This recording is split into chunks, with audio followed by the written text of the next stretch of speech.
तो देखो, ठाकुर जी का जन्मोत्सव मनाया जाता है रात्रि 12 बजे, पर किशोरी जी जो है ये उदिया भाव से प्रकट हुई। मतलब सूर्य उदय जैसे ही सूर्य की प्रथम किरण पड़ी है पृथ्वी पर, बस हल्के हल्के सूर्य उदय हुआ, तभी किशोरी जी का प्रादुर्भाव हुआ। तो एक प्रकार से नहीं, सुन लो, ताली बाद में बजा ले। सुबह 4:30 बजे, 4-4:30 आप सबको स्वच्छंद भाव से तो किशोरी जी को अभिषेक करना। वैसे हम तो दोनों उनको ही कर दें। जन्माष्टमी पे भी युगल सरकार घर के ठाकुर जी जो है युगल राधा कृष्ण उनको करें, और राधाष्टमी पर भी दोनों उनको ही करें। अगर घर में केवल लड्डू गोपाल विराज रहे, केवल ठाकुर जी मुरली मनोहर लाल जी विराज रहे, त्रिभंग लली ठाकुर जी, तो भी उनको अभिषेक करो। उन्हीं को ही श्री जी स्वरूपा मान करके उनको अभिषेक करो। वैसे तो नियम ऐसा है कि जन्माष्टमी और राधाष्टमी को रात्रि भर जागरण करो, रात भर उत्सव करो, रात भर नाचो गाओ आनंद करो, किशोरी जी को प्रादुर्भाव होगा। और किशोरी जी वास्तव में सेनावस्था में हो, कमल के पुष्प ले आओ और सुंदर सुंदर कमल के पुष्पन के बीच में किशोरी जी के श्री विग्रह को विराजमान रखो, वही में ही पढ़ाओ। क्योंकि ऐसा भाव शास्त्र में है कि कमल के मध्य से ही किशोरी जी प्रकट भई। तो कमल मध्य में किशोरी जी को विराजमान करो। घर पे ठाकुर जी हैं तो ठाकुर जी को विराजमान रखो। और प्रातः काल 4 बजे है तो हमारा शंखनाद करो, बधाई गायन करो, सुंदर घंटे घड़ियाल नगाड़े आदि बजाओ। वाके बाद में दीप प्रज्वलन करके किशोरी जी को प्रादुर्भाव करो। फिर वाके बाद पंचामृत अभिषेक करो। पंचामृत अभिषेक करवे के बाद में सुंदर किशोरी जी को श्रृंगार करो। श्रृंगार करवे के बाद भोग धराओ। भोग धरा करके फिर किशोरी जी की आरती करो। आरती करने के पश्चात फिर खूब नाचो, इतने नाचो हम तो अभी जयपुर में एक बात कह के आए, उत्सव तब तक मत मानो कि नाचते नाचते उत्सव करते करते डॉक्टर के पास नहीं जाना पड़ जाए। अगर आपको दवाई नहीं लेनी पड़ी तो समझो उत्सव मनाया ही नहीं आपने। शादी ब्याह होता है घर में, तो लड़की का जो भाई होता है या लड़की के पिताजी, लड़की के मामा, लड़की पक्ष के, लड़का वाले तो ऊधम करें, लड़की वाले इनकी कमर कसे, उनके जेब में 2-4 दवाई पड़ी रहती है, सिर दर्द की, पेट दर्द की। तो हमारी तो बड़ी 3 बहनें, तो उनको पता है एक दवाई रखी रहेगी। क्यों?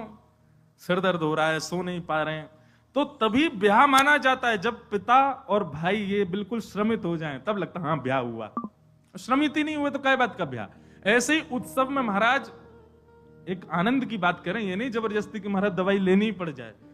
जब तक इतने श्रमित नहीं हो जाओ, इतने नहीं थक जाओ कि महाराज अब कुछ नहीं हो सकता हमसे, पस्त नहीं हो जाओ, तब तक नाचते ही रहो किशोरी जी के आगे, ठाकुर जी के आगे। खूब बढ़िया उत्सव करियो, खूब नाचियो, और फिर व्रत रखो पूरे दिन।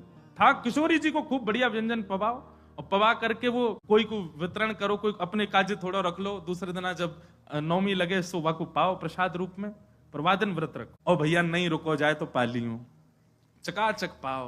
बोले हमारी श्री जी को उत्सव है, हम तो पाएंगे तो पाओ, कोई दोष भी नहीं। व्रत ना करने से पाप नहीं लगता है, पर व्रत करने से पुण्य बहुत होता है हमको, लेकिन पुण्य की नहीं, हमको किशोरी जी की कामना। तो इस प्रकार। और फिर एक नियम सुन, या तो संभावना बने तो सहस्त्र कमल, 1000 कमल, और 1000 कमल की भावना नहीं बने तो 1000 कोई भी पुष्प, लेकिन सुगंधित होने चाहिए, बिना सुगंध वाले नहीं। मोगरा के हो जाएं, हार श्रृंगार के हो जाएं, गुलाब के हो जाएं, और यदि व्यवस्था बन जाए तो कमल 1000 हो जाएं। किशोरी जी के अभिषेक के बाद, आरती करने के बाद, सब आरती आदि पूजन किशोरी जी को भोग लगाने के बाद, फिर उसके बाद 1000 कमल से श्री चरणों की अर्चना करो। अब अर्चना में तो कई लोग ऐसा भाव रखेंगे कि राधा सहस्त्र नाम गाओ, राधा सहस्त्र नाम से 1000 कमल चढ़ाओ, पर हमारी भावना ऐसी, गोपाल सहस्त्र नाम से चढ़ाओ।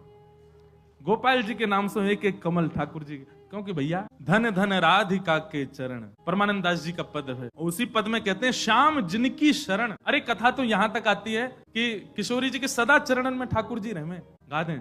ठाकुर जी को किशोरी जी के मुखमंडल के श्रृंगार में सुख मिलता है, पर ठाकुर जी को उससे भी अति सुख मिलता है किशोरी जी के चरण देखने में। मतलब हमारे गिरधर लाल जी सदा ऐसे ही रहते हैं, नीची नजर रहती है उनकी। क्यों?